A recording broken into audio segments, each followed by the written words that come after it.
네, 우석진 명지대 교수 모셨습니다. 어서 오세요. 예, 안녕하세요. 기재부한테 사랑받고 싶은 영어는 영역 조석진입니다. 오늘 멘트가 좀 바뀌었네. 바뀌었습니다. 왜냐면은 제가 최근에 저희 그 동료 교수한테 좀 항의를 좀 받았어요. 왜요? 근데 그분이 기재부에 무슨 이제 위원회로 위촉이 돼가지고 추천받아가지고 이제 들어가게 됐는데 기재부에 있던 고위 공무원이 이분이 우리 욕하고 다니는 사람 아니냐 해가지고 저를 오해를 받아가지고 잘릴 뻔했다. 근데 그분이 나는 그 사람 아니고 딴 사람이다 이렇게 설명해가지고 예. 너 때문에 내가 죽을 뻔했다. 근데 그 얘기도 결국은 기재부 고위 그 공무원도 듣는다. 예, 그렇죠? 예. 그런 거죠. 욕하는 게 아니고 사랑하는 겁니다. 사생팬입니다. 그렇죠. 사랑의 매. 예. 오해하지 말아 주십시오. 알겠습니다. 오늘 첫 번째 주제는 딱 이 코너 제목에 딱 맞는 것 같습니다. 경제적 참견 시점으로 선거판을 지배한 경제 구호를 살펴보겠다. 네. 이런 말씀을 주셨습니다. 네. 자, 그러면 선거를 지배했던 경제 구호 대표적인 게 뭐가 있어요? 우리가 뭐 가장 많이 알고 있는 이제 선거 구호는 이제 미국에서 이제 92년도에 그 클린턴 이제 젊은 알칸소 주지사, 알칸소가 이제 닭 많이 키워가지고 이제 여행하다 보면은 알칸소 지나가다 보면은 막 닭 냄새가 나고 그러는데, 이건 알칸소 주지사였던 그 아무리 작은 줄어도 얼마나 큰데 뭐 지나가면 닭 냄새가 다 나. 다 나는 건 아니다. 이건 뭐 그렇습니다. 이건 이제 개인적 경험입니다. 아무튼 그 바보야 문제는 경제야. 그렇지. 바보야 문제는 경제다. Is the economy stupid? 오, 발음 좋으십니다. 역시 유학 발음. 예. 대단히 감사합니다. 네. 그때 이제 사용됐던 이거가 이제 굉장히 이제 잘 알려져 있고 대표적이죠, 사실. 그래서 뭐 이때뿐만 아니고 이제 이후로 우리나라에서도 이제 문제는 경제 이거를 뭐 그냥 막 많이 갖다 쓰고 있죠. 맞아요. 근데 이제 우리나라 이제 관련해 가지고는 이제 그 지금 뭐 약간 기억이 조금 가물가물할 수 있을지 모르겠지만 이제 50년대 중반에 이제 이승만 대통령이 이제 세 번째 대통령이 나섰을 때 그때 이제 56년인데 그때 이제 못 살겠다 갈아보자. 이거는 예. 계속 면면이 전해 내려오는 구호죠. 네. 그래서 이게 아마 이제 맞고가 갈아봤자 소용없다. 뭐 그런 구관이 명관이다. 예, 뭐 그런 것이 이제 쓰이고 했죠. 그래서 이제 이게 틈만 나면은 이제 못 살겠다 갈아보자 이것도 있었고 이 구호가 이제 저도 한 대학 들어갔을 때 그때 이제 삼당 합당하고 막 이럴 때인데 예, 그때도 이제 아마 막 그 선배들이 나와가지고 예, 못 살겠다 갈아보자 이런 거 많이 했던 거 기억이 나고 그때 이제 저희가 1학년, 2학년 때 이제 그 선배가 이제 지금 그 성동에 나가 계시는 윤희숙. 저번에 한번 조우하지 않으셨습니까? 만났습니다. 대기실에서. 예, 만났습니다. 예. 지금은 아니지만은 하여간 운동권이었다. 네. 예, 그렇습니다. 한동훈 비대위원장이 그렇게 싫어하는 운동권이었다. 예. 내가 또 그 선배들한테 확인해 보니까 그 더 이제 윤희숙 그 전 의원보다 더 위에 선배들한테 물어보니까 운동권은 맞는데 또 그렇게 심한 운동권도 아니었다 또. 뭐 아니 그러니까. 방송에서 저번에도 그 말씀하시던데 그리고 윤희숙 후보한테 연락 안 받으셨어요? 연락은 따로 받은 건 없는데 그때 이제 그 대기실에서 약간 조우했는데 약간 째려보고 가셨어요. 넘어갈게요. 예, 째려보고 가셨습니다. 근데 예, 좋아합니다. 이것도 친하니까 이런 말씀하시는 거예요. 예. 그리고 이제 그거에 이제 비슷한 건데 또 많이 썼던 구호가 이제는 경제다. 뭐 이런 구호들이 많이 뭐 사용이 됐어요. 네. 그래서 뭐 지금 이제 김진표 국회의장 그 국회의장도 이런 걸 쓴 적이 있고요. 그다음에 2002년도에 그 유정근 지사, 유정근 지금 뭐 기억도 안 나죠, 그죠? 네. 그때 하여간 그 2002년도에 그 민주당 막 경선할 때 이제 이분이 이제 이거 들고 나오셨어요. 이제는 경제다 사용했고, 요거 변형이 있습니다. 변형이 이제는 일자리. 요거 지금 최근에 이제 선대위원장 대신 이해찬, 이해찬 위원장이 이제 이걸 쓴 적이 있어요. 경제 관련해 가지고 가장 이제 저는 이제 뭐 간단하지만 눈에 띄었던 거는 2004년 이제 민주노동당이 했던 부자에게 세금을 서민에게 복지를. 예. 이게 저는 뭐 지금도 좀 말이 된다고 생각하는데 하여간 이것만큼 이렇게 감명하고 딱 와닿는 정치 노선. 우리는 뭘 하겠다. 네, 이게 나왔던 구호는 없는 것 같고. 네. 우리나라 이제 이제 뭐 정치 구호 중에서 가장 탑은 원탑은 소래학교 캠프의 저녁에 있는 삶이다. 네, 그럴 거 다 이걸 꼽죠. 예, 저녁에 있는 삶이다. 이거는 지금까지도 이렇게 좀 가슴을 울리게 하면서 좀 이게 우리가 이렇게 살아서는 안 되겠구나. 우리가 이제 노동자로서 좀 저녁에 뭔가 좀 있는 이런 삶을 살아야겠다. 네. 이런 생각이 들었는데 제가 한번 해봤어요. 저녁에 있는 삶 실천을 해봤어요. 한번 해봤어요. 근데 제가 해보니까 저녁만 있는 삶이다. 그럼 무슨 말씀이세요? 뭐 할 게 없어요. 저녁만 먹고. 아니 가족과 그 옹기종기 모여 앉아서 담수도 나누고 문화생활도 하고. 우리 문화가 또 그런 문화가 아니다 보니까 이게 구호는 좋았는데 실제 하려고 하다 보니까 잘 안 되더라. 일반화는 하지 마세요. 저녁 먹고 이제 와이프랑 싸우다가. 방법은 이제 어쩔 수 없다. 서로 핸드폰 보자. 그래서 실제 삶은 듣기는 좋았는데 지금 이 코너를 사모님도 되게 애청하시는 걸로 제가 알고 있는데 저 와이프가 이제 모니터링 하면서 욕을 하는데 후가가 두렵지 않으십니까? 지금 이렇게 말씀하시면 뭐 50대인데 뭐 물러날 것이 없다. 아무튼 이 경제고가 선거판을 지배했다는 것은 그때 경제 문제가 되게 심각해서 결국 그것이 표심의 가장 큰 요인이 됐다 이렇게 봐야 되는 거잖아요. 네, 그렇죠. 이게 우리 지난 그 서울시 이제 시장 보궐선거할 때 다른 프로에서 다 무슨 뭐 이제 오세훈 시장 무슨 페라가 뭐 신발을 신었느니 뭐 생태탕을 먹었느니 뭐 이제 이거 집중할 때 그때 저희가 그때 이제 공시가 발표될 때였어요. 발표되면 재산세 때문에 문제가 생긴다. 그거를 저희가 이제 짚었었는데 그거대로 그 공시 가격 발표된 순서대로 오세훈 후보가 굉장히 압도적으로 이겼습니다. 그리고 거의 전 동을 거의 다 이긴 그런 선거였는데 제가 무슨 말씀 드리려고 하는 거냐면은 이 경제 문제라고 하는 거는 유증기 같은 거예요. 유증기. 이게 지금 보이진 않지만 이게 쫙 차기 시작하거든요. 불씨 하나만 있으면 그렇죠.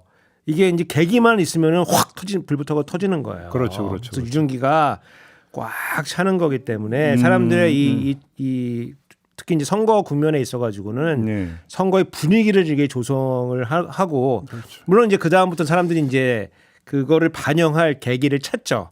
물론 계기가 없으면 그냥 좀 그냥 날아가기도 하지만은 그 계기를 구성하는 게 경제 상황이다.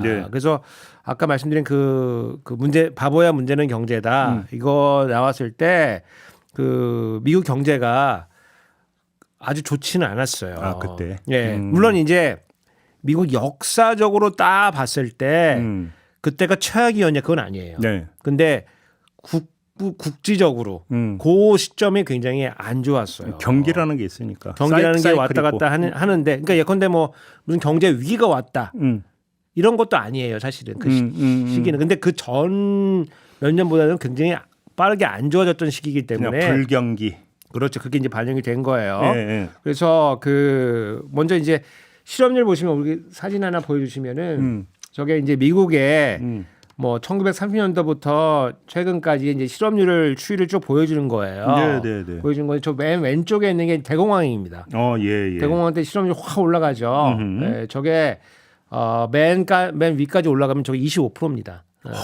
25%. 25%. 근데 25% 높아 보이는데 그 25%가 구직자 4명 중에 1명이 일자리가 없는 거예요. 그렇죠. 이렇게 들어오면은 또 아주 그렇게 나쁜가?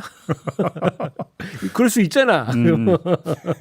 물론 이제 우리가 자연 실업률이라고 하는 그런 개념이 있는데 그거는 뭐냐면 이제 우리 경제가 모든 힘을 발휘했을 때 일자리를 만들어냈을 때 그때 실업률이 얼마냐 그러면은 거기에 보통 한 3, 4% 정도 됩니다. 그게.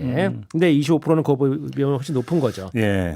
그거고 이제 맨 오른쪽에 있는 게 코로나 시국이에요. 오. 코로나 시국에 이제 또 올라가는 거예요. 그래서 이렇게 쭉 올라가는데 중간에 보시면은 이제 90년도가 있는데 90년도에 약간 봉이 올라가는 거예요. 그래서 이게 한 7.5%라고 이제 92년도. 예. 아, 여기 살짝 올라가는 살짝 올라가는 예, 예. 올라가는 거가 예, 예.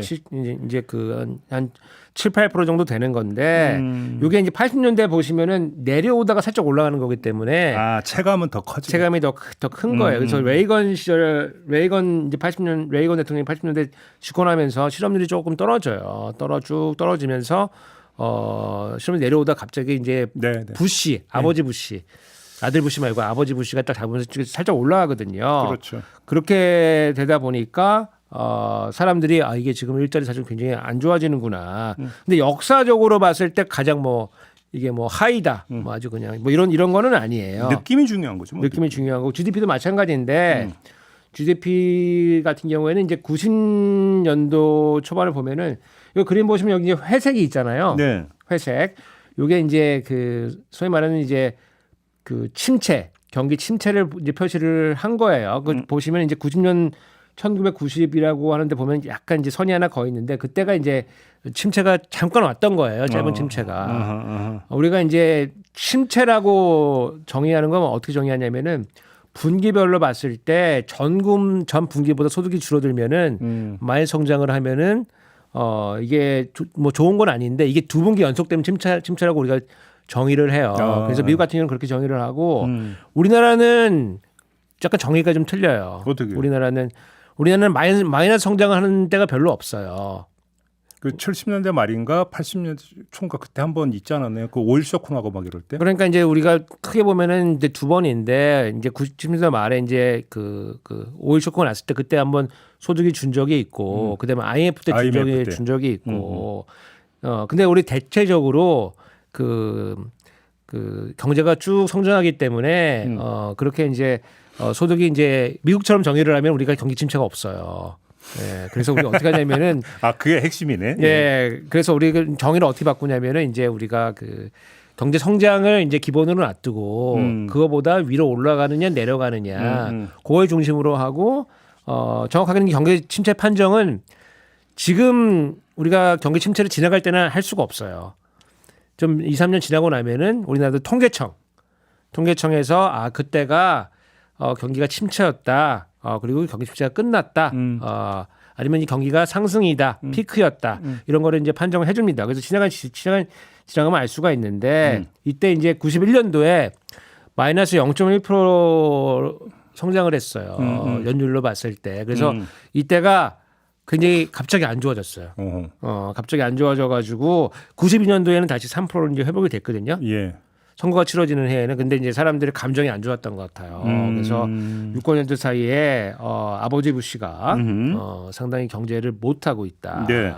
그리고 이제 좀 이따 이제 우리나라 상황이랑 좀 비교를 해봐야 되니까 그때 재정은 언제 어떤 상황이었냐면은 경기가 침체였기 때문에 재정을 이제 풀 때였어요. 예. 풀 때였고 규모는 4% 정도 GDP 대비 4% 적자를 할 때고 우리나라도 지금 올해 그 재정 적자가 GDP 대비 소위 말하는 이제 관리 재정 수지로 보게 되면은 마이너스 3.9%니까 거의 4% 이때하고 좀 비슷합니다. 예, 그리고 금리는 이제 확정 재정을 우리가 해야 되니까 금리를 좀 낮췄어요. 그리고 인플레이션은 비교적 침체니까 좀 안정적인 시기였어요. 그러니까 전체로 따져 보면은 바보야 문제는 경제다 할 때 금리하고 인플레이션은 조금 안정이 돼 있었고 일자리하고 소득이 문제였다. 일자리하고 소득이. 그래서 클린턴 대통령이 이제 요 이슈를 두고 나온 거죠. 그래서 점화시켜가지고 대통령을 한번 하고 클린턴이 대통령이 딱 됐을 때도 경기가 뭐 바로 낮은 건 아니에요. 근데 두 번째 재선할 때부터 경기가 굉장히 좋아졌거든요. 그래서 경제가 이제 회복이 되면서 그 클린턴 대통령이 이제 재선에 나서게 되는. 그렇죠. 예, 재선에 나서게 되는 이제 그런 이제 기록이 있었고 우리 이제 그 경제 연구들을 보게 되면은 그럼 왜 클린턴 대통령이 왜 그 재선할 때 경제가 좋았냐 그러면 10년 전에 레이건 대통령이 이제 소위 말하는 이제 감세를 하거든요. 그 효과가 이제 10년 뒤 정도 되니까 그러니까 발휘가 됐다. 예, 이제 그렇죠. 그런 이제 연구들이 있습니다. 그래서 하여간 경제가 굉장히 미국 선거에서 중요했었고. 그렇죠. 근데 우리나라로 오면 못 살게 다 갈아보자 나올 때 이때는 상황이 어땠는데요? 그러니까 이제 못 살겠다 갈아보자를 못 살겠다를 이제 두 가지로 이제 해석을 이제 해야 될 것 같아요. 하나는 이제 경제 문제가 있고 두 번째 문제는 이제 정치적 의미가 있을 것 같아요. 그렇죠. 왜냐하면 아까 말씀드렸지만은 그 이제 56년도에 대선이 있었는데 이승만 대통령이 세 번째 나온 거였거든요. 세 번째. 그래서 징글징글 맞다. 예, 그렇죠. 예, 장기 독재로 가는 거 아니냐. 그렇죠. 그래서 그때 이제 그 뭐 우리 촌철님은 기억하시겠지만 4.4.5입. 네, 4.4.5 개요. 4.4.5입 개헌을 이제 한 거거든요. 그래서 원래는 과반 이상이라고 하는 기준을 충족시켜야 되는데 이거를 4.4.5입을 대입해 보면은 기준이라고 하는 게 한 석 내려가는 거다. 그래서 기준을 내려가지고 가까스로 요거를 이제 통과를 시켜서 세 번째 대통령이 될 수 있게 만든 거예요. 근데 이때 재밌던 게 뭐냐면은 이승만 대통령이 나는 세 번째 출마 안 하겠다. 이렇게 해서 소위 말하는 이제 양위 파동을 이제 일으킵니다. 양위 파동. 태종 이방원이 그렇죠. 자주 썼던 그것도 했고 이제 우리 그 영정조 시대의 영조가 10번의 양위 파동을 했다는 그때 이거 이렇게 우리 계속 뭐 하셔야 됩니다. 전하 이거 안 하신 사람들 다 목이 다 달아나는 거죠. 그렇죠. 이때도 이제 여러 가지 이제 뭐 대통령에 나와달라는 이제 시위도 있었고 뭐 탄원서도 쓰고 뭐 청원서도 쓰고 뭐 이런 거예요. 그래서 그걸 받아들여 가지고 이제 출마를 했는데 이승만 이기붕 자유당 정부 요거고 네, 민주당 정부에 지금 민주당이죠. 신익희 장면 이렇게 나왔고 아까 그 포스터 한번 다시 한번 띄워줘 보세요. 예, 어떻게 구하셨어 또 저 포스터는? 저 찾아봤죠. 근데 저 옆에 있는 갈아봤자 더 못 쓴다. 그러니까 이제 여기 왼쪽 보시면은 이제 그 옛날 포스터니까 오른쪽부터 왼쪽으로 읽으시면은 대통령 후보 신익희, 그다음에 부통령 후보 장면 이렇게 나오고 가운데 못 살겠다 갈아보자. 그렇죠. 여기 민주당 구호였고. 근데 옆에 있는 포스터 갈아봤자 더 못 쓴 저거 보니까 요즘 유행하는 캘리그라피라고 그러나요? 그렇죠. 그 원조 아니에요, 저거? 저거를 무슨 벽보로 붙여놨던 것 같아요. 예, 벽보로 저걸 붙여놨던 것 같고 저기 보면 애국 청년이라고 써있거든요. 네. 그래서 뭐, 그러니까 자유당에서 붙여놓은 것도 몇 개 있더라고요 보니까. 저렇게 해서 이제 선거전이 이제 진행이 돼서. 못 사겠다 갈아보자 하니까 뭐 갈아봤자 더 못 산다. 뭐 그렇죠. 구간이 명관이 아까 말씀해주신 그렇죠. 뭐 이런 대응되는 그 기조가 있었고 이때 경제 상황을 이렇게 보시면은 우리 그래프 이게 이제 그 국민 총소득 지혜나 이제 성장률인데 이게 그 참 흥미로운 게 뭐냐면은 역시 기관은 한국은행이 좋다. 이거 한국은행 자료입니다. 그래서 저 뚝 떨어진 게 뭐예요, 저게? 저게 이제 성장률입니다. 성장률. 그래서 보통 보면은 이게 1953년도부터 데이터가 있기 때문에 성장률은 54부터 지금 제가 그려놓은 거거든요. 그러니까 53년도가 전쟁이 끝나고 나서부터 그래도 뭐 통계를 좀 GDP 뭐 통계 이런 걸 한 건데 이게 56년도가 되면은 갑자기 마이너스가 돼요. 전 거의 뭐 골짜기인데요, 저건. 그렇죠. 그러니까 이게 그 옛날 거니까 정확도 문제도 있을지 모르겠지만은 하여간 이때 경제 상황이 굉장히 안 좋았던 거는 맞는 것 같다. 근데 또 하나 있죠. 그렇죠. 이건 이제 물가 상승률입니다. 저 불쑥 튀어나오는 저건 또 뭐예요, 저거? 저게 이제 전쟁 끝나고 나니까 지금 보시면 숫자가 지금 어마무시한데 저게 이제 물가 상승률이니까 저게 이제 물가 상승률이 여러 가지 될 수가 있는데 그렇죠. GDP 디플레이터라고 하는 물가 상승률로 저거 제가 그려놓은 건데 저게 제일 높은 게 60%예요. 우와. 자고 나라면 이제 반씩 50%씩 오르는 겁니다. 어떻게 서로 저래갖고. 그러니까 20%뭐 30% 이런 거고 그래서 그 이 선거 전까지 굉장히 이승만 대통령 있던 시기에 상당히 이제 물가가 굉장히 높았죠. 그래서 분위기는 된 거예요. 분위기는 도저히 이렇게 정치적으로도 못 살겠고 못 먹게 살겠다. 먹고 살기 너무 힘들다. 전후 상황을 고려해 봤을 때도 좀 점점 안 좋아진다. 이런 분위기가 있었던 거고. 근데 이제 이 선거가 또 참 그때 이 자료를 제가 보다 보니까 되게 재밌었던 게 뭐 재밌었던 말 좀 그렇지만은 대통령 후보가 돌아가셨어요. 예, 맞아요. 심장마비 돌아가셨어요. 그래서 이제 무슨 뭐 야권 단일화도 한다 막 이런 거 하다가 이승만 대통령이 됐어요. 되기는 됐는데 그래서 이제 당시에 이제 그 제3 지금 따져보면 제3 세력이죠. 제3지대. 예. 이제 조봉암 이제 진보당이 있었고 근데 이제 그 아까 신익희 후보가 이제 중간에 돌아가셨는데 네. 돌아가신 후보한테도 이렇게 투표를 많이 했어요. 예.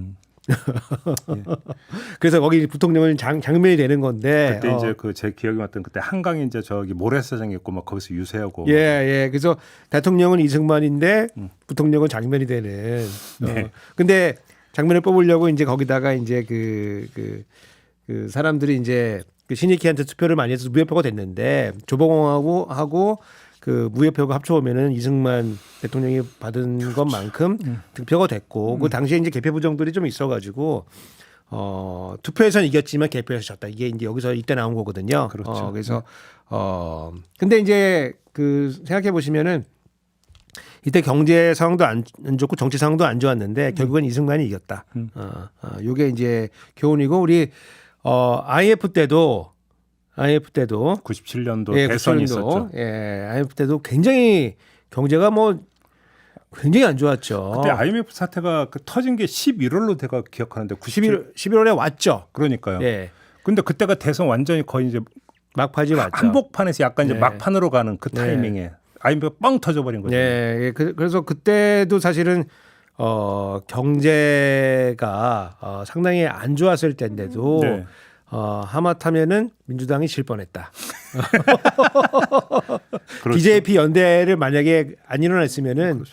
예, 그거는 졌을 거다. 예. 그래서 그 경제 위기가 그 뭐 있는 거는 맞지만은 일단 기본 그 지형이 있기 때문에 그리고 기본 지형은 아무래도 우리나라가 좀 보수가 좀 수가 조금 더 있죠. 그렇죠. 그렇기 때문에 항상 그런 구도 경제 문제가 있다고 해서 항상 그렇게 연결되는 건 아니다. 그러니까 누구는 뭐 그런 식으로 분석을 하죠. 그러니까 이제 그 아주 강한 보수 지지층, 강한 진보 지지층은 상황이 어떻게 되든 어떤 요인이 작동을 하든 그냥 계속 일관되게 가는데 결국은 그래서 경제라고 하는 요인에 대해서 가장 민감도가 높은 게 우리가 흔히 이야기하는 중도층. 그리고 어차피 이제 그 선거 결과는 중도층이 좌우를 하는 부분이 있으니까 그래서 영향이 크다 이런 식으로 뭐 등식화서 이야기하기도 하더라고요. 예. 근데 아무튼 근데 그럼 그러니까 그 올해 총선에서도 경제 요인이 상당히 표심에 영향을 많이 미칠 거다 이렇게 보시는 거예요. 그러니까 이제 이거를 우리가 여러 가지 지표나 상황이나 이런 걸 가지고 지금 우리 유권자 국민들이 그 느낄 체감할 이런 경제 상황을 한번 이제 따져보면 좋을 것 같은데. 그렇죠. 지금 작년은 이제 1.4% 반올림에서 1.4% 성장률. 예. 예. 소득이 1.4% 늘었다. 소득이. 이거는 이제 실질 GDP라고 하는 거예요. 예. 물가 고려했을 때. 만약에 물가까지 우리가 더해서 우리가 명목 소득이 는 거는 한 4%대예요. 근데 우리가 실질 성장률 1.4%라고 하는 거는 상당히 낮은 수준이에요. 예. 그리고 최근을 몇 년을 따져봐도 보통 우리가 최소한 2, 3%는 하는 나라거든요. 그래서 잠재 성장률이 보통 한 2% 한 초중반대이기 때문에 2, 3%는 기본적으로 해주는 나라인데 1.4%를 했다는 거는 이제 성장을 못했다는 거예요. 그 성장을 못했다는 얘기는 소득이 줄었다는 얘기고 뭐 준 건 아니지만 소득이 늘은 정도가 지금 정체했다는 얘기고 그건 이제 경제적 압박으로 오거든요. 그래서 그 압박 정도가 지금 작년에 굉장히 셌다. 다만 요게 실질이기 때문에 명목으로 바꾸면은 어쨌든 소득은 늘어난 거는 맞다. 근데 교수님 이미 그 전에 짚어주시면 또 물가가 지금 심상치 않은 거잖아요 지금. 그러니까 이제 우리 GDP가 늘어난 거는 맞지만은 우리가 다 GDP는 이제 이게 소득이니까 소득을 보통 노동과 자본이 갈라서 갔거든요. 네. 그러면은 우리가 보통은 자본가는 아니잖아요. 주식을 저도 뭐 구만전자 몇 주 들고 있는데 큰일입니다 지금. 주식 한 주라도 있으면 삼성전자 9만에 들어갔는데 좀 큰일입니다 지금. 예. 여하튼 보통은 이제 노동해서 이제 근로소득을 먹고 사는데 그렇죠. 윤석열 정부 들어가지고 좀 노동계가 지금 상당히 지금 위축되고 있는 건 사실이에요. 노조도 많이 혼을 좀 났고 그리고 어디 가서 이제 임금 올려달라고 할 만한 분위기도 아니고 막 이러기 때문에 물가를 고려했을 때 노동자가 이제 체감하는 뭐 체감하는 게 아니라 우리 실질 임금이라고 표현하는데 이제 실질 임금이 우리 코로나 위기가 있었을 때 한 번 이렇게 준 적이 있고 예. 그리고 한 1년하고 한 분기 더 그러니까 5분기 만에 처음으로 마이너스로 감소가 됐다. 줄어들었다라고 하는 이제 그런 이제 통계들이 좀 나오고 있어요. 예컨대 작년도 4분기 네. 월 평균 이제 근로소득이 이제 316만 원으로 이제 늘었는데 그게 한 1.5% 늘었는데 물가까지 고려하면은 한 2% 정도 감소한 셈이다. 그래서 물가가 지금 고려했을 때 지금 임금 근로자의 실질 소득은 지금 감소한 셈이다.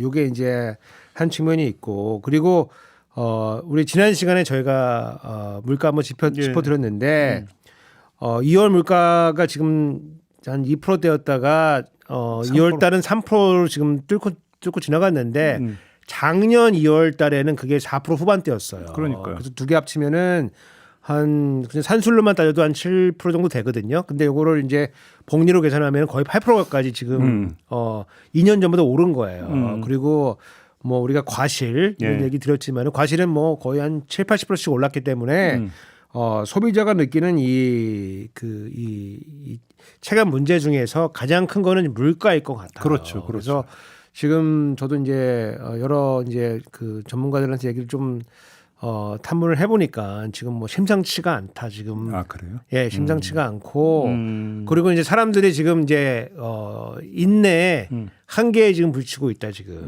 예, 왜냐면 시장 갔을 때 물건 살려고 들었다가 가격표 보고서 내리면 완전 편의점 완전 빡치거든요, 완전히. 아 저도 지난주에 장 보는 데서 뭐 과일값 올랐다는 건 이제 다 아는 거고 애호박 하나 있잖아요. 애호박 하나짜리 3,480원인 거더라고요. 내가 놀래가지고 전에 한 보통 1,000원 이랬거든요. 예. 와, 그래 뭐 이렇게 올랐나 싶어. 그러니까 지금 뭐 채소값도 장난 아니에요. 그러니까 그 경제학자들 중에서 경제 가장 나쁜 게 뭐냐를 틀면은 사람들이 인플레이션을 들어요. 아까 우리가 그 미국의 우리 그 대공황기의 실업이 한 25% 된다고 말씀드렸는데 그 내 집 중에 한 집이 일자리가 없는 거거든요. 그거는 약간 견딜만 해요. 자, 저 집 잘 안 됐네. 근데 뭐 다른 집은 다니면 되니까. 새 집은 일자리가 있는 거니까. 근데 물가는 뭐 그냥 전방이 물가는 가리지를 않습니다. 그러니까. 가리지를 않고 제일 나쁜 것이 이제 물가는 그 우리가 시장 경제를 하고 있잖아요. 시장 경제를 하고 있기 때문에 그 가격이라고 하는 것이 자원 배분 기능을 하거든요.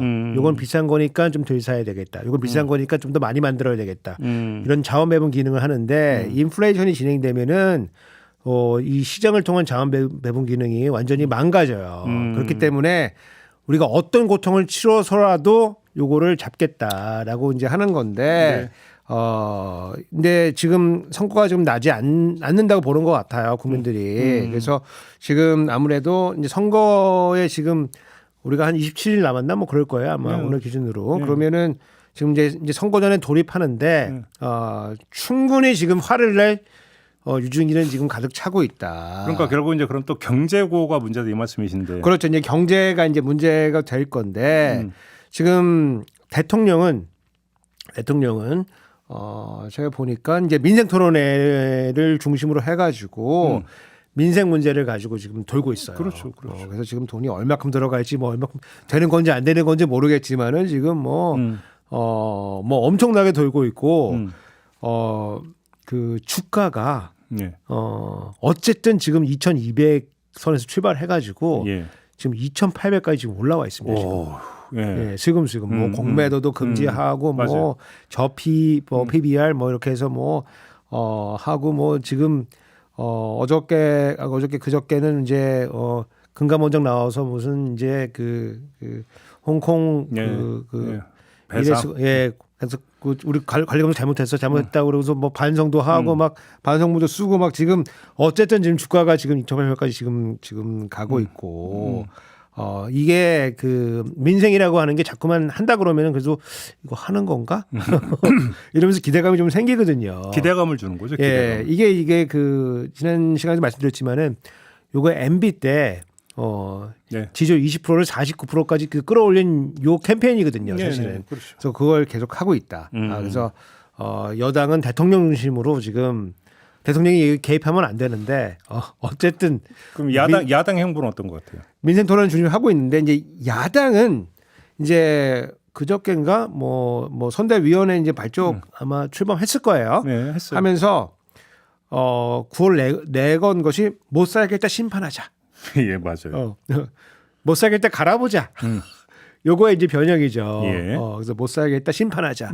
그러면서 이제 뭐 내건 게 이제 민생 경제 파탄 이런 거 내걸었어요. 근데 나온 이제 목표가 3% 경제 성장하겠다. 예. 그리고 주가지수 5천 걸겠다. 이거 좀 생뚱맞았는데 하여간 여하튼 이런 거 이거 나왔어요. 그래서 여나 야나 주요 전쟁터가 그렇죠. 경제 민생이다. 이거는 다들 본능적으로 아는 것 같아요. 근데 제가 보는 거는 이제 저는 이제 경제학자니까 그렇다면은 전장은 이제 펼쳐질 건데 선수가 있느냐? 선수가 있느냐? 이제 어떻게 평가하세요?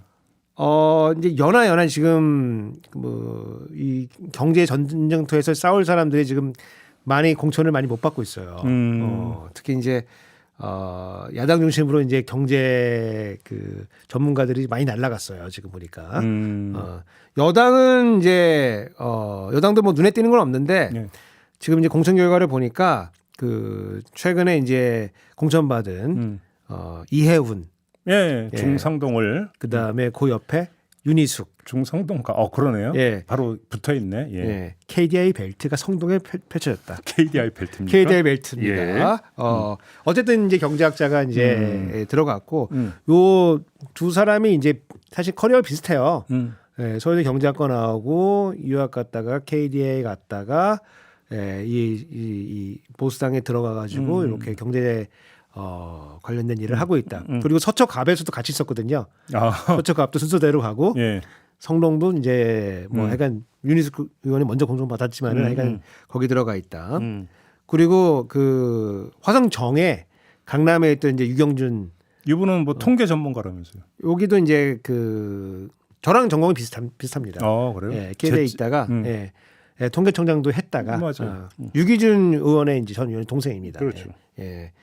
그래서 하여간 경제 전문가들이 조금 있긴 있는데 여기다 지역구가 만만치가 않아요. 원래 이제 경제 요 이슈를 끌고 가려고 하면은 아무래도 조금 비례가 좀 낮거든요. 예, 왜냐하면 이게 지방 이슈는 아니고 지역 이슈는 아니고 그렇죠. 예, 중앙의 전쟁터기 때문에 전국이제죠. 예, 그래서 이게 그 중앙에서 싸우려고 하면은 아무래도 지역구가 너무 빠듯하면 안 되는데 이 세 분들 다 야당은 어떤가요? 지역구가 만만치 않아서 하여간 나오긴 좀 힘들겠다. 그래서 별게 없고 민주당은 원래 경제 선수가 원래 없어요.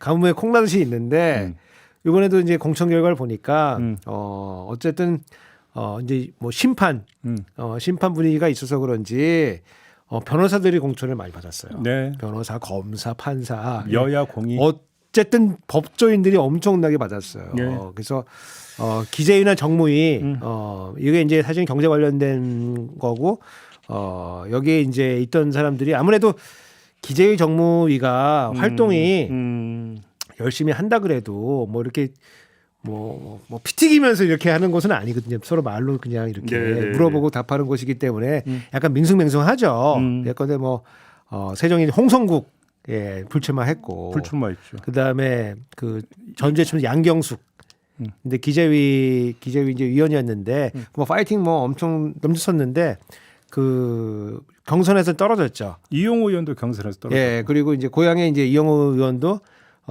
떨어지고 이분 이제 카카오뱅크에서 대표하시다가 그 스탁 옵션 이제 한 50억쯤 되는 거 포기하고 오셨는데 떨어지셔가지고 여하튼 선수들이 별로 없어요. 선수들이 이제 전장은 벌어질 건데 분명 전장 벌어질 건데 그리고 여기 이제 그 포인트가 되는 건데 선수가 많지가 않다. 예. 그나마 눈에 띄는 게 이제 김남근 변호사인데 네. 김남근 변호사가 이제 참여연대에서 예, 참여연대도 많고 변호사지만은 경제 이슈들을 공부를 많이 해가지고 그렇죠. 여러 가지 이제 파이팅이 좀 아마 저기 있고 그 LH 문제도 이제 제기했던 예. 그리고 이제 그 광주에 공천받은 이제 안도걸 후보가 있는데 이분이 이제 예산실장 출신이에요. 기재부. 근데 이제 저도 이제 뭐 개인적으로 몇 번 만나보긴 했는데 뭐 나쁘지 않습니다. 나쁘지 않는데 다만 이제 토론 국면에서 공무원 출신들이 이제 어떻게 능력을 발휘할지는 그러니까. 이제 조금 아직 검증은 아직 안 됐다. 알겠습니다. 근데 다만 이제 광주는 이제 공천 곧 뭐 당선이라고 볼 수도 있는 거니까 중앙에서 나오면 그 정도 선수가 있지 않냐 이제 그렇게 알겠습니다. 보여지고 그러면 이제 내용이 나와야 되는데 지금 큰 내용들이 다 안 나와 있어요. 예. 다 이제 제가 그 각 당으로 가서 그 공약들을 보니까 좀 짜잘한 거밖에 지금 안 나와 있거든요. 그래서 지금 아직 전장은 지금 만들어졌는데 아직 쟁점이 아직 형성되고 있지는 않다. 엽기토끼님이 우석진을 영입하라고 댓글 달아주셨는데 여야 속이 연락 없었습니까? 근데 전화번호를 공개를 해야 되나? 아니 네. 우석진은 차차기를 노려야 되는 그렇습니다. 분이기 제가 때문에. 한번 대선에 한번 나가보겠습니다. 여차 한번 나갑니다, 진짜. 이렇게 대단히 감사합니다. 예. 아무튼 결국은 경제가 관건이다. 네, 그렇습니다. 네, 예. 이렇게 정리를 하고요. 예. 짧게 두 번째 주 좀 짚을 게 있는데 사교육비 있잖아요. 예. 지금 그 교육비 지출 증가율이 물가 상승률보다 더 높게 나왔다. 라고 하던데 어떻게 예. 되는 겁니까? 이게 그러니까 그 윤석열 정부 들어가지고 네. 이제 여러 카르텔 때려잡았는데 작년에 이제 중반에 보면은 갑자기 사교육 이제 카르텔. 사교육 이권 카르텔 때려 잡았어요. 그래서 그러면서 킬러 문제 출제하지 마라 이러면서 그다음에 이제 사교육과 이제 전쟁 선포하면서 이제 학원 선생님들 막 이제 세무조사하고 막 털고 다녔거든요. 그리고 그저께도 저기 그 감사 결과 발표 나왔죠. 그래서 이제 뭐 학교 이제 교사하고 강사하고 유착돼 있다. 예. 그리고 뭐 급기야는 뭐 수능 문제에 뭐 일본 문항이 그렇게 해서 출제된 거 아니냐고 하는 지금 뭐 의심이 간다. 수사해 달라. 뭐 그러니까 이렇게 해서 나왔는데 그때 그 내건 목표 중에 하나가 뭐가 있냐면은 교육 관련 지출액 증가율을 물가 상승률 이내로 관리를 하겠다. 정부에서 그렇게 정부에서 얘기했었어요? 그렇게 목표를 세운 적이 있어요. 근데 이제 이제 시간이 좀 지났으니까 네. 이거를 이제 그 통계청에 코시스라고 하는 이제 통계 포털이 있는데 네. 그래서 이제 사교육부 작년도 지출을 보니까 한 21만 원으로 나왔는데 그게 이제 작년 대비 그러니까 재작년이죠. 2022년 대비 전년 대비 한 3.9% 정도 증가한 거다. 네. 근데 물가 상승률하고 비교를 해보면은 물가 상승률이 작년도가 한 3.6% 정도 되거든요. 초과됐네. 그러니까 정부가 내세웠던 것보다는 이게 늘어난 거다. 그러네. 늘어난 거다. 그래서 일단 정부가 내세웠던 목표는 달성 못했다. 이게 하나인데 요거 이제 우리 촌철님들도 조금 생각을 좀 해봐야 되는 게 물가 상승률은 가격이 오르는 거예요. 그렇죠. 지출은 가격 곱하기 물량입니다. 그렇죠. 예. 가격이 올랐을 수도 있고 아니면 많이 소비했을 수도 있고. 그러니까 사교육부 지출이 늘었다는 거는 사교육 비용 그 단가가 올랐을 수도 있고. 그렇죠. 아니면은 사교육을 많이 받았다는 걸 수도 있고. 그렇죠. 그래서 두 가지 의미가 다 들어가 있어요. 그렇죠. 그래서 근데 물가하고 지출을 비교하는 거는 사실은 뭐 해보려고 하면 할 수는 있지만은 굉장히 이상한 비교입니다, 사실은. 근데 뭐 정부가 그렇게 목표를 통과하겠다니까 설정을 그렇게 했으니까. 그래서 요거를 이제 그러면 이제 과연 비용이 올라간 거냐 아니면은 양을 늘린 거냐 이런 거를 조금 비교해 보면 알 수가 있는데 그거를 이제 바로 비교하기는 어렵고 여기 자녀 수가 있어요. 자녀 수가 많으면 당연히 사교육비 지출 양은 늘어나겠죠. 그러니까 이제 한 자녀에서 늘어난 정도하고 예. 다자녀에서 늘어난 정도하고를 비교를 해보면은 예. 가격만 올랐다 그러면은 양은 조정이 안 됐으면 비슷하게 올랐어야 되는 거고. 그렇지. 자녀가 이게 지금 다르다고 하면은 양 자체에서 문제가 생길 수도 있는 거거든요. 그렇죠. 이게 보니까 1자녀 같은 경우에는 한 8.5% 늘었는데 8.5%. 8.5% 늘었는데 지출이 2명 이상 가구를 보니까 10% 이상 늘었다. 오. 그러면 이거는 뭐 아주 뭐 직접적인 증거는 아니겠지만은 정황상 봤을 때 아무래도 양도 늘어난 거 아니냐. 둘 다 늘었다? 예, 가격도 늘어날 수도 있고 왜냐면 1자녀 같은 경우도 늘었으니까 네. 거기에 가격하고 양이 들어갔을 건데 다자녀는 더 많이 늘어났기 때문에 이게 양도 더 많이 늘어난 거 아니냐. 그러면 그 대통령이 얘기했던 정부가 얘기했던 사교육과의 전쟁에서는 지금 사교육한테 지는 거 아니냐.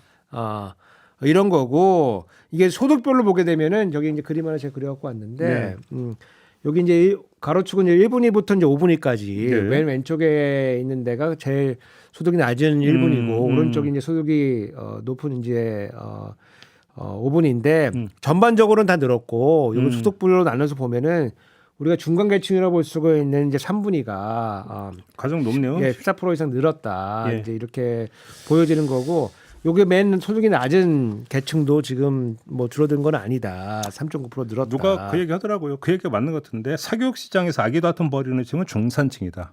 왜 그러냐면 그 빈곤층은 애당초 그러니까 그 엄두가 나지 않고 그다음에 부유층은 뭐 요즘 뭐 해외 보내면 되지 뭐 이렇게 있어서 결국 사교육 시장의 최대 수요층은 중산층이다. 이런 얘기하던데 이 지금 데이터도 그렇게 나온 거 아닙니까? 그러니까 이게 그 하여간 우리 고위층들이 자녀를 우리나라에서 안 키우는 경우도 많습니다. 그러니까 이게 조금 뭐 좀 나간 얘기일 수도 있는데 우리 교육부 장관 자녀도 뭐 하여간 뭐 그런 걸로 알고 있어요.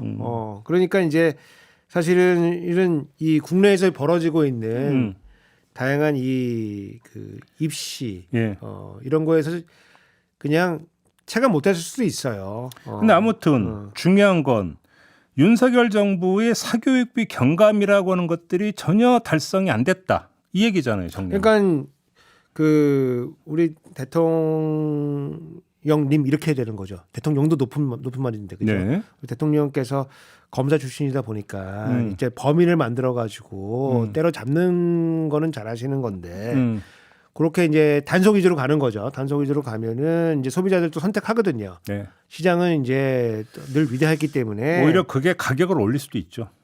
가격도 올릴 뿐만 아니고 그럼 평상시 원래 우리 계획서에 있던 거 외에 다른 거를 해야 되는 거거든요. 그러니까 사교육 시장에 두더지 게임 비슷해가지고 여기를 때리면 저기서 튀어나온다. 그런데 킬러 문항을 없앴다. 그러면은 그동안 이제 킬러 문항이 이제 좋다는 얘기는 아닌데 킬러 문항에 적응이 돼가지고 이제 우리가 안정적인 균형으로 가고 있었는데 이걸 바뀌면은 혼돈의 이제 시장으로 이제 그 접어드는 거거든요. 그러면 원래 하던 거 외에 다른 걸 또 해야 돼. 일단 그 이제 컨설팅 이제 그 이게 생기는 거죠. 그것도 받고 그다음에 원래 하던 거 외에 다른 걸 또 해야 돼요.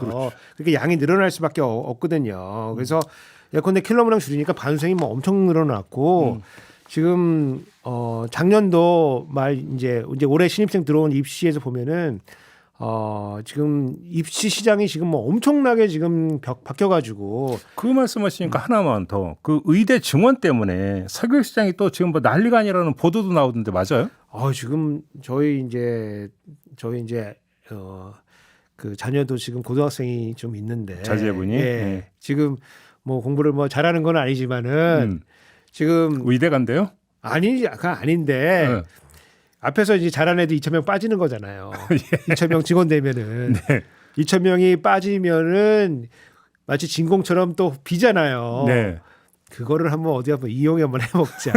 순차적으로 이제 변화가 생기는데. 일단 또 입시 전략 컨설팅 사업이 또 활개치겠다. 그러니까 지금 그 계획을 세워가지고 좀 쭉 오는 건데 지금 그 이 입시 준비라고 하는 거는 한 3살 이럴 때부터 하는 거거든요. 3살요?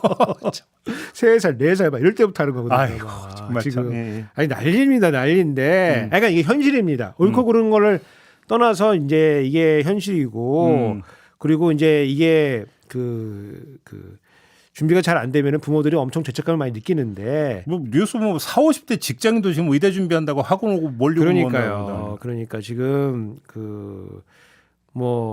요 국정을 이런 식으로 하게 되기 때문에 우리가 어떤 변화는 가져갈 수가 있어요. 근데 변화를 이 순차적으로 점진적으로 가져가는 게 좋다고 보는데 이제 갑자기 이제 이런 변화가 생기니까 사교육 시장에서도 심지어 이제 직장인 의대반이 생겼어요. 그렇다면서요.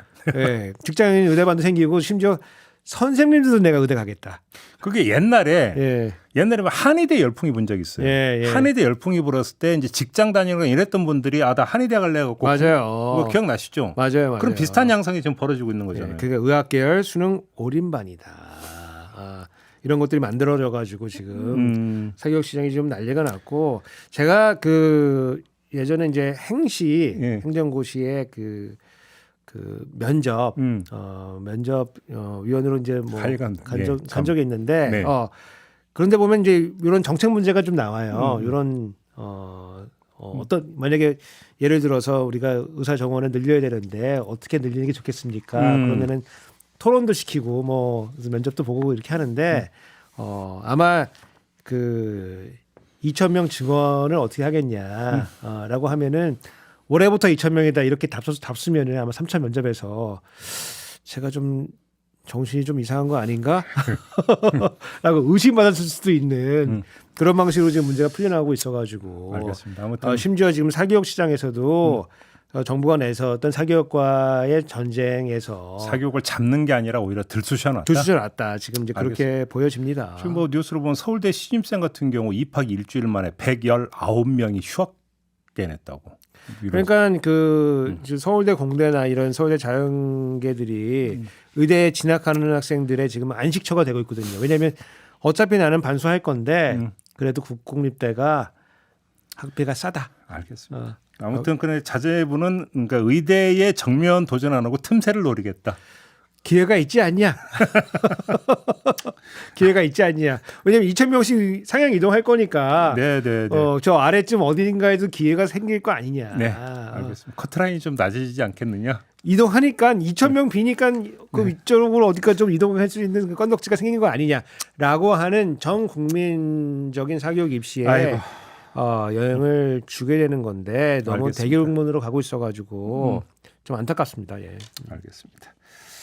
자, 오늘 이야기는 이렇게 좀 마무리 좀 해야 될 것 같네요. 우석진 교수와 함께했고요. 고생하셨고요.